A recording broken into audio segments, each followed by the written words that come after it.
अल्लाह ही बेड़ा पार लगाए। तुम डरना नहीं अम्मा, मैं सबसे पहले आऊंगा। गांव से मेला चला और बच्चों के साथ हामिद भी जा रहा था। कभी दौड़कर आगे निकल जाता, फिर किसी पेड़ के नीचे खड़े होकर साथ वालों का इंतजार करता। हामिद के पैरों में तो जैसे पर लग गए हैं। वह कभी थक सकता था। बड़ी इमारतें आने लगी। यह अदालत है, यह कॉलेज है, यह कलाघर है। आगे चले। हलवाइयों की दुकानें शुरू हुई। आज खूब सजी हुई थी। इतनी मिठाइयाँ कौन खाता है? देखो ना, एक एक दुकान पर मनोहोंगी। सहसा ईदगाह नजर आई। इमली के घने वृक्षों की छाया है। नीचे पक्का फर्श है, उस पर जाजिम बिछी हुई है। रोजेदारों की पंक्तियां एक के पीछे एक न जाने कहां तक चली गई हैं।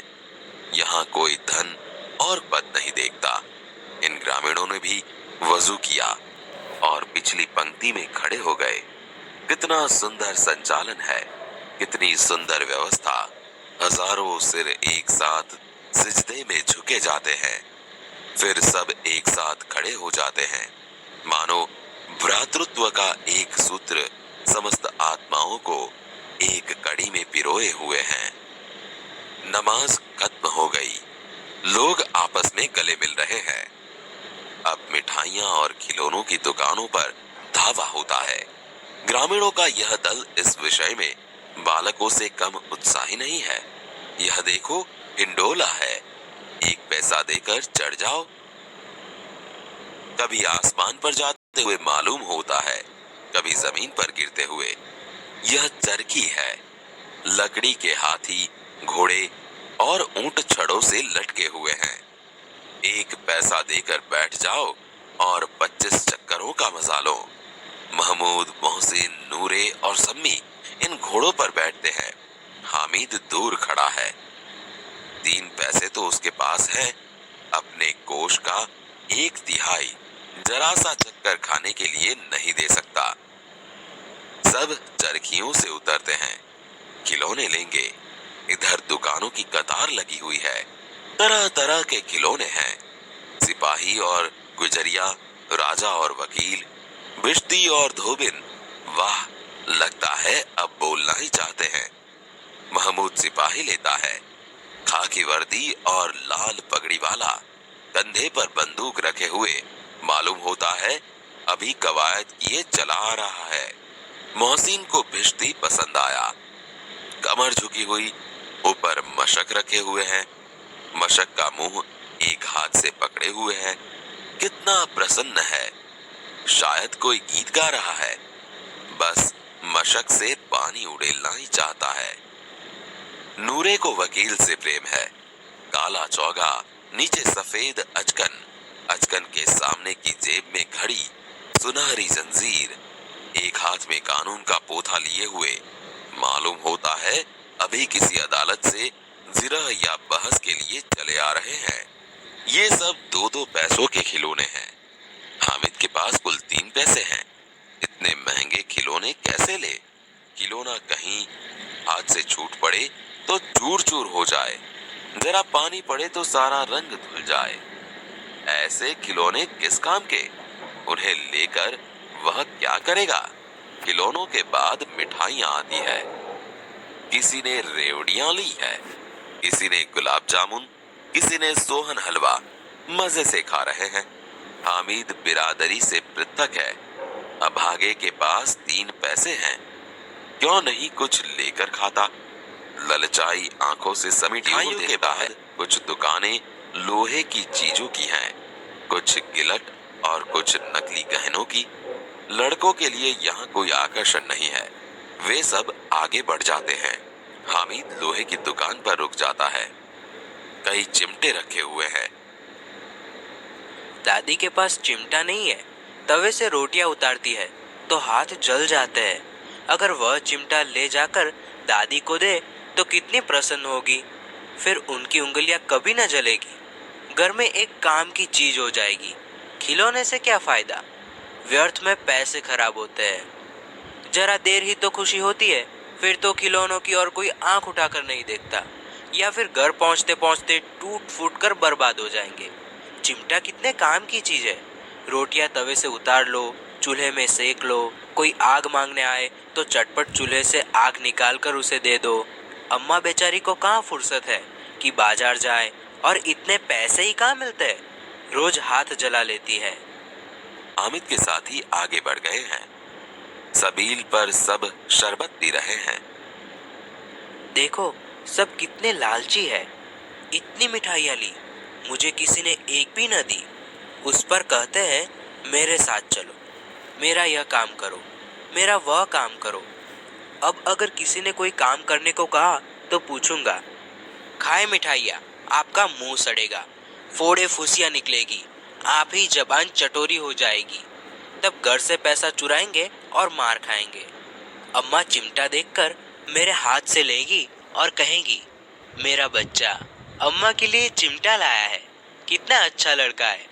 इन लोगों के खिलौने पर कौन इन्हें दुआएं देगा। बड़ों की दुआएं सीधे अल्लाह के दरबार में पहुंचती है और तुरंत सुनी जाती है। मेरे पास पैसे नहीं है तो क्या, मैं गरीब सही, किसी से कुछ मांगने तो नहीं जाता। यह चिमटा कितने का है? 6 पैसे लगेंगे। हामिद का दिल बैठ गया। ठीक ठीक बताओ। ठीक ठीक 5 पैसे लगेंगे। लेना है तो लो, नहीं तो चलते बनो। 3 पैसे लोगे?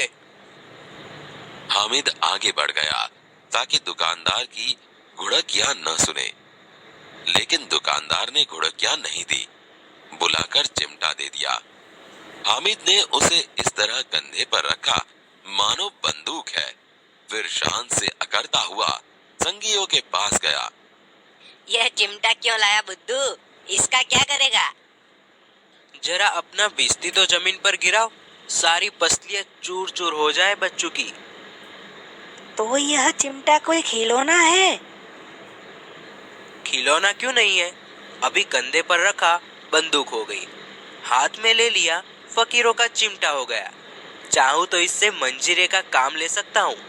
एक चिमटा जमा दूं तो तुम लोगों के सारे खिलौनों की जान निकल जाए। तुम्हारे खिलौने कितना ही जोर लगाए, मेरे चिमटे का बाल भी बांका नहीं कर सकते। बहादुर शेर है मेरा चिमटा। मेरी खंजरी से बदलोगे? 2 आने की है।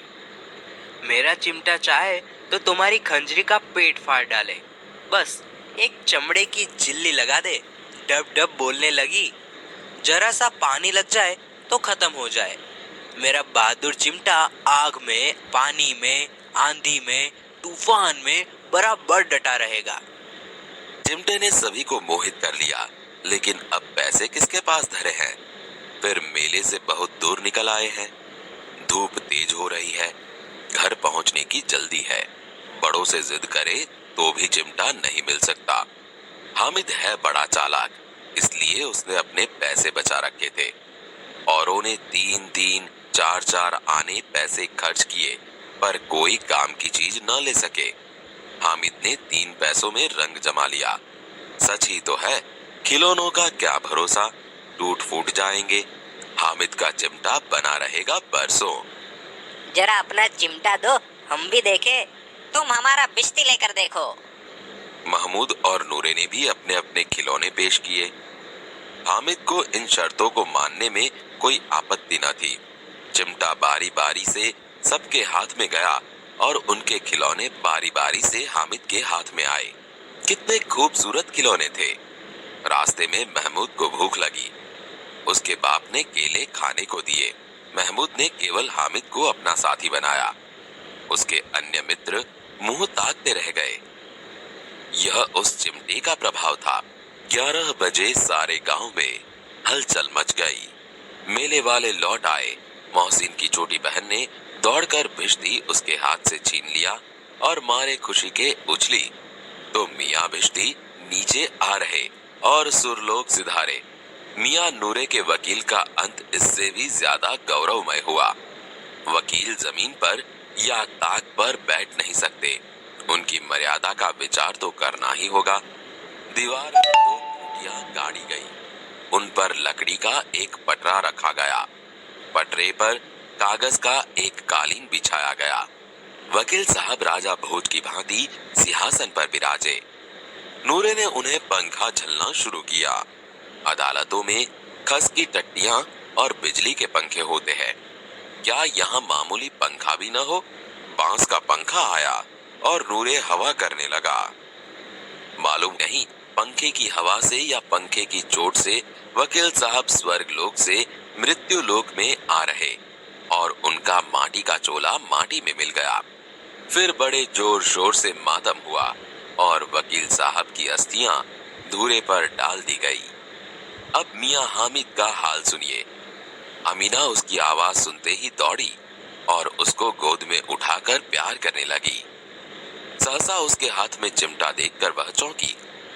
यह चिमटा कहाँ से लाया? मैंने मोल लिया है। कई पैसे में? 3 पैसे दिए। यह कैसा बेसमझ लड़का है कि दोपहर हुआ कुछ खाया न पिया, लाया क्या चिमटा? सारे मेले में तुझे और कोई चीज न मिली जो यह लोहे का चिमटा उठा लाया? तुम्हारी उंगलियां तवे से जल जाती थी, इसीलिए मैंने लिया। बुढ़िया का क्रोध तुरंत स्नेह में बदल गया। बच्चे में कितना त्याग, कितना सद्भाव और कितना विवेक है। दूसरों को खिलौने लेते और मिठाई खाते देखकर इसका मन कितना ललचाया होगा। इतना जब्त इससे हुआ कैसे? अमीना का मन गदगद हो गया। वह रोने लगी। दामन फैलाकर हामिद को दुआएं देती जाती थी और उसकी आंखों से आंसू की बड़ी बड़ी बूंदें गिर जाती थीं।